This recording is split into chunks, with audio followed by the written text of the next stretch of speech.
Saskatchewan RCMP has a family liaison team working with the families of those believed to be the victims to provide them with investigational updates. Tonight, an update from Saskatchewan RCMP on the 4 people who died in the Carry the Kettle Nakota Nation on Monday. We teach in this program, some basic hand gestures that can actually protect you in an assault. And a Nunavik women's group is helping teach women how to defend themselves.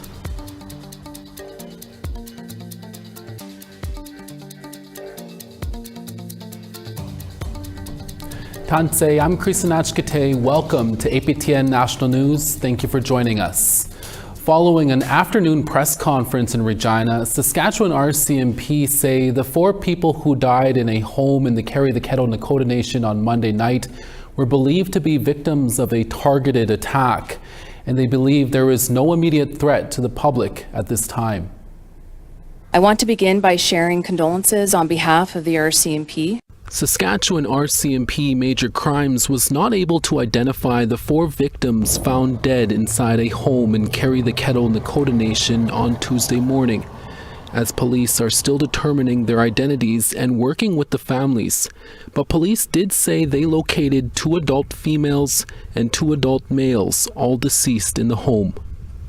The Saskatchewan RCMP has a family liaison team working with the families of those believed to be the victims to provide them with investigational updates and connect them with the necessary support services.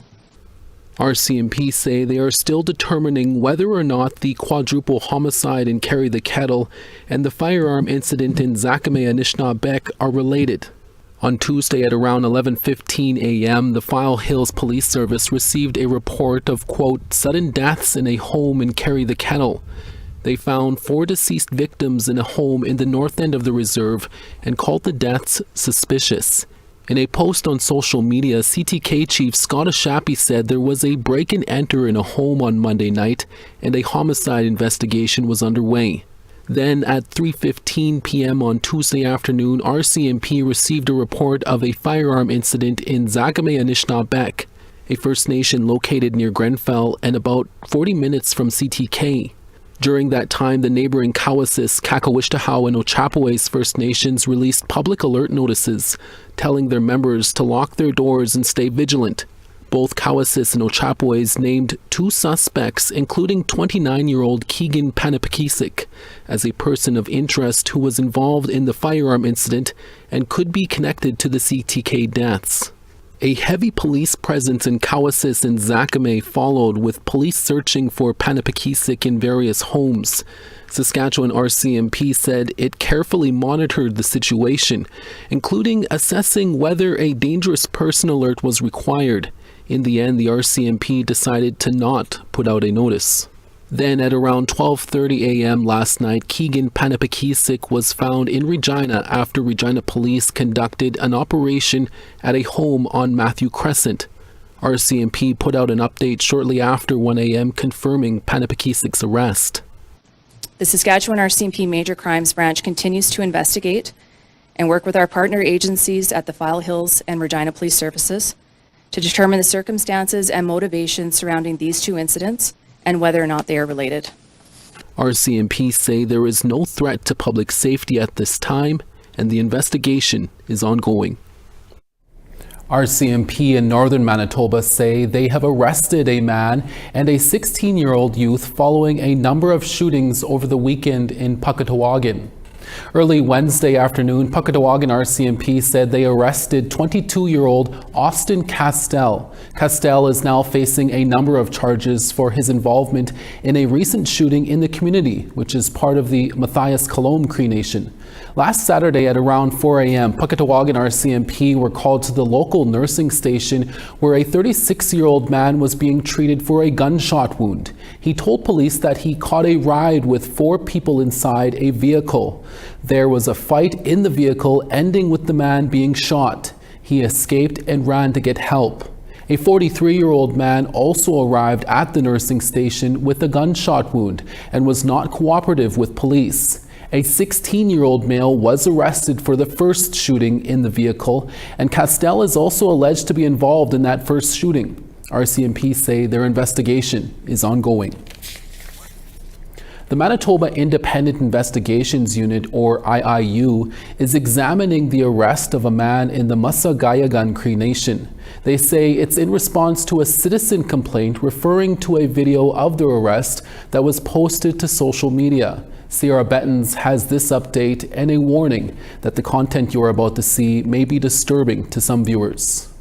A video circulating on social media shows an RCMP officer standing on a man's chest and stomach while lying on his back. On Monday, after being contacted by APTN, Moose Lake RCMP issued a press release about the incident. It said that on Friday at 4:40 a.m., Moose Lake RCMP responded to an assault at a residence on the Pukatawagan Cree Nation. Officers attempted to arrest a male suspect, but he resisted and became combative. They then deployed a conductive energy weapon on him and recruited a third officer to carry out the arrest. 22-year-old Matthew Kakagamic of the PAW was charged with 2 counts of resisting arrest, 4 counts of assault causing bodily harm, 2 counts of assault on a police officer, and assault while choking. Manitoba RCMP said they are aware of the video showing, quote, a small portion of the arrest, unquote, and that no injuries were reported. On Facebook, Pukatawagan Chief Ruben Gray said he forwarded the video to Grand Chiefs to review, stating, quote, we do not and will not accept any brutality against our members by RCMP members, unquote. Witnesses and anyone with information related to the arrest are advised to call the Independent Investigations Unit at 1-844-667-6060. Sierra Bettens, APTN National News, Winnipeg. The largest school division in Saskatchewan is the latest to feel the impacts of ongoing uncertainty around Jordan's principal. Saskatoon Public Schools says they are being forced to end the contracts of approximately 80 temporary educational assistants due to a significant shortfall in Jordan's principal funding. Saskatoon Public Schools says this action will take effect over the next 2 weeks after the anticipated funds from Indigenous Services Canada were not received. SPS says it's managed millions in Jordan's principal dollars since 2019 for tutoring, psychoeducational assessments, and hiring educational assistants to support First Nations students. SPS says its decision was not made lightly, and the support provided by these educational assistants has been crucial for student success. Last year, a school division in Manitoba laid off nearly 100 education assistants due to an unexpected loss of Jordan's principal funding. APTN News has reached out to Indigenous Services Canada, but has not heard back. An update now on a story we first brought you yesterday about a former police chief suing the largest First Nations police service in Canada. Roland Morrison was terminated by the board of the Anishinaabe Aski Police Service last October. Now the NAPS board has responded. Morrison is suing NAPS, which services 34 First Nations in Northern Ontario, for $2.5 million for lost wages and other damages. In a statement released today, the board says it arrived at the decision to terminate Mr. Morrison after very careful consideration following a full and detailed investigation. The statement says the NAPS board will be serving and filing a full defense to the claims made by Mr. Morrison. The government of Manitoba has recently made an announcement for a new Indigenous-led safe consumption site in Winnipeg. However, they are still in talks about the location. Tyler Shingus has more on that. As consultations continue about where to put a safe consumption site, some residents in the neighborhood where governments and organizations want to put it say their feelings are not being heard. You know, Point Douglas is often the place where things are put. Christine Kerouac lives in Point Douglas. She attended a community consultation about the proposed site on January 16th. Through that meeting that I came away with from Aboriginal Health and Wellness was a lot of placating and a lot of condescension, saying, well, you know, if you are opposed to any of this, it's just because you don't understand addiction as a disease. Greg Robson also lives in Point Douglas. He is concerned about placing the site in an already struggling neighborhood. This is the only neighborhood in the entire city where you can use. You can walk up and down Main Street. You don't believe me? Walk up and down Main Street. With a high school across the freeway, Robson worries about the effects the site will have on the local youth. Here's the thing. Every politician I've ever heard, when they campaign, will say, our youth are the future. But as soon as they're elected, that kind of goes out the window. And the safe injection site, so close to schools, is a testament to that. The Aboriginal Health and Wellness team is in partnership with the province to set up the site. They say 7 community consultations have taken place. City police and a mobile community patrol have been in the meetings. So have physicians with addictions expertise. The Wellness Center says they are looking at the data from these meetings. Another concern is the number of mental health crises where community members have been assaulted. And one of the ones that's very scary to me, that has been very minimized, is psychosis. Psychosis, and how dangerous it can be to the individual who is experiencing psychosis and to the community and surrounding members of our community. When asked about what can be done to help ease these concerns, Robson spoke about the lack of readily available traditional healing. You know, when we look at the different temples and religious places that are here across Manitoba, but specifically to Winnipeg, you know, it's really unfortunate that we don't have a designated area in Winnipeg for Aboriginal peoples to have spiritual practices. There is no final decision on where the safe injection site is going to go. At the end of the day, you know, what it really comes down to is our community's well-being. APTN reached out to Manitoba Addictions Minister Bernadette Smith, who represents Point Douglas and who initially proposed the location. We have not heard back. Tyler Shingus, APTN National News, Winnipeg.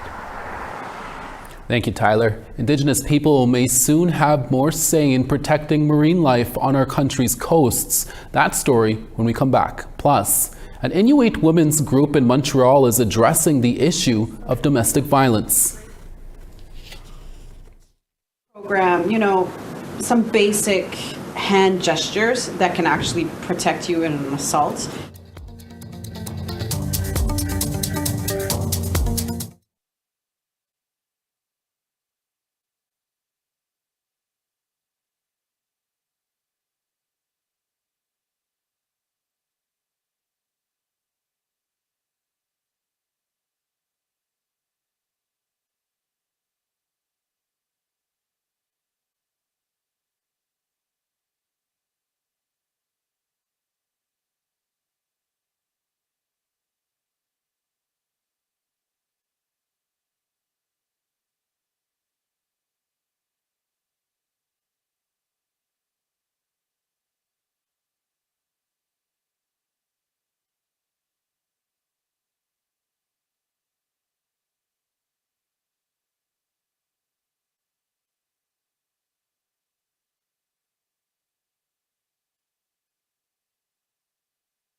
Welcome back. In Nova Scotia, the Minister of Transport and Internal Trade, Anita Anand, made a stop at a Mi'kmaq First Nation on Tuesday. She announced that the federal government will invest $25 million under the Oceans Protection Plan to continue to strengthen the role of Indigenous communities and manage marine safety. Anand made the announcement at the Millbrook First Nation Cultural Center just north of Halifax. She said $109 million will support the Maritime Situational Awareness Initiative. That initiative provides marine safety and environmental monitoring. Minister Anand also said an additional $16 million will help 36 Indigenous communities across Canada hire Indigenous marine coordinators. They will help design ocean protection initiatives. The Millbrook First Nation is part of the Oceans Protection Plan program. Chief Bob Glode says the additional funding will mean a full-time safety marine coordinator in his community. To ensure their well-being and their safety for our community. Because at the end of the day, it's about bringing our fishermen back home safely and securely so that they can continue to enjoy their life and also with their community, but it's part of the capacity building within our team. A Montreal and Nunavik-based Inuit women's group is taking the issue of domestic violence into their own hands. As APTN's Savannah Craig reports, Satarovit Inuit Women's Association of Nunavik is teaching Inuit women in and outside of Nunavik how to react to intimate partner violence through self-defense. The best weapons that you have as a woman are your hands, and especially your nails. And those are lethal. This Inuit women's group is teaching women how to protect themselves through self-defense. So can you imagine if I raked you with fingers? That would hurt. Satarovit Inuit Women's Association of Nunavik is hosting workshops in and outside of Nunavik. The group is teaching self-defense tactics for women to react in situations of domestic violence. We teach in this program, some basic hand gestures that can actually protect you in an assault. Nancy Ann Gray is the executive director of Satarovit. She's running the program. Where's my face? In between Right here. There it is. Oh, Grab okay. it. Grab fingers into the eye. I'll just pretend. And pull back. These workshops were recently hosted in Montreal, Kuujjuaq, and Pervernatuk. Gray says the need to teach Inuit women how to defend themselves signals to a larger issue. There's a lot of intimate partner violence. There's a lot of domestic violence that's happening in Nunavik. It's also happening, elsewhere in Canada. Between 80 to 90% of Inuit women are facing conjugal domestic violence with intimate partners in Nunavik. She says her desire to teach other Inuit women stems from her own experience with domestic violence. I was tired of having black eyes. I was tired of getting bruised on my body. I was tired of not being able to defend myself or my children. And I know that I'm not the only one. I know there's a lot of women that feel that way. So I thought, why not have a self-defense course starting in Nunavik, but by Inuit women? The group suggests these tactics as an emergency response. I have no way of stopping this large, angry, drunk man. And that if an individual must defend themselves, the first step is to leave the situation immediately. So I'm not going to do that, but I will be able to take care of the children, move them out of the situation, call the police. Gray recommends the individual goes to a shelter or stay with a friend. But support services in the north are limited, with only 70% of 51 Inuit communities in Canada not having access to an emergency shelter, according to Indigenous Services Canada. Pull, hand in the face, and find the eye, and push. Rob Andres is a violence prevention specialist with Street Safe Self-Defense Training Company. He says these workshops teach women about more than just self-defense, including the cycle of violence. Now, all of a sudden, we start coming back around this cycle where alcohol is reintroduced, the argument starts, the violence becomes prevalent, the victim becomes injured, and then the love bombing cycle happens again. And what we are trying to do through this program is educate women on how to identify it and how to manage it. The course also addresses the cycle of intergenerational trauma. Gray says to permanently end this issue, support needs to be provided for both parties in a couple. I know that the abuser usually has gone through so much trauma as well as an individual, and they deserve recovery as well. So I think that a focus on both the abuser and the abused and education about violence would be a great way to reduce violence.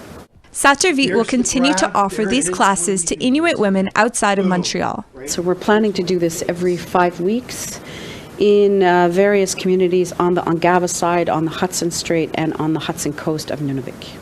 So we teach women to push up on the chin.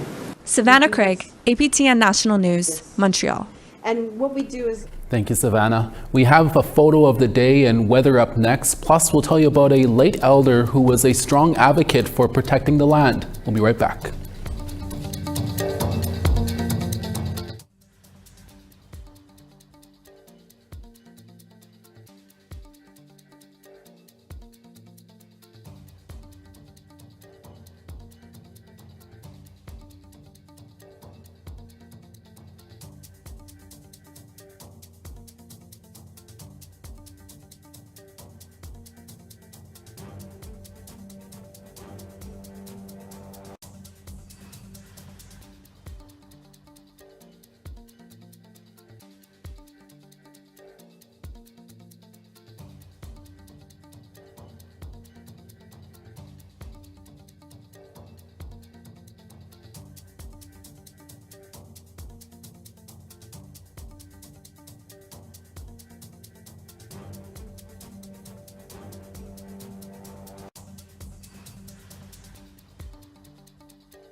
Welcome back. Time now for our photo of the day.